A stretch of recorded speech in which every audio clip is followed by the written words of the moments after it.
Alright, here are the top 5 Yugioh cards that I own that I consider both good and bad to some extent. Now, this is only cards that I have, so if there's a card that you think is good and bad that you want on here, but I don't have, I just don't have it. So, it's the only cards that I have that I consider good and bad in my own different way. So, let's get on with it, shall we?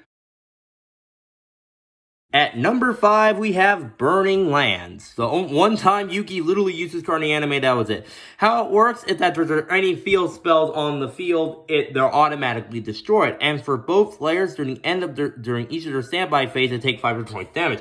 This is a good card to get rid of field spells automatically, but if you kind of forget about this, if you don't have any cards to destroy any more spell cards on the field, it's kind of left on the field, not only damages your opponent, but also you as well. And if you're low on life points, well, I think this card might be your end to the duel. Still a good card, not that big of a deal if you can destroy it, so yeah.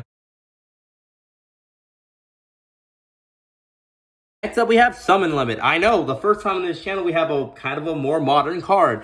This is a Summoning Limit. None of your player can summon more than 2 times per turn, you know?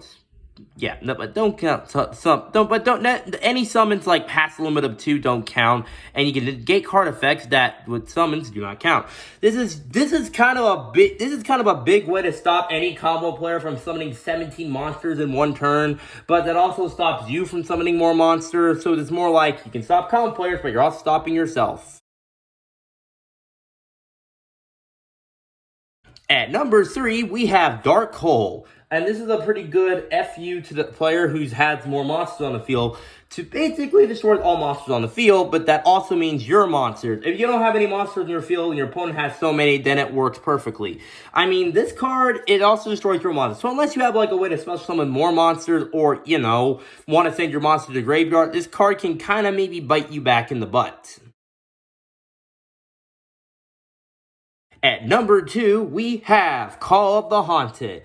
Now it can bring back any monster from your graveyard. Sounds simple enough, but if the monster is destroyed, well then the trap card is destroyed, easy and simple. But if the trap card is destroyed, then the monster is destroyed automatically as well. What's kind of weird in Master Duel is like, if the monster is destroyed, then the trap card still stays up on the field. I'm not sure what's with that, but still a useful card, but the one flaw of it being destroyed can really destroy your monster. Next up, we have Blackluster Soldier Envoy of the Beginning, also known as a name that's somehow longer than Lord of Dragons, but they managed to fit this name on a card, but not Lord of Dragons. Anyways, you need to banish both a light and a dark monster from your graveyard. The problem is, if you have this card in your deck and you have either one of both attributes and none of the other, or none of both, then this card is kind of impossible to summon. I'm not sure if it works if you discard it and then special summon it back from the graveyard.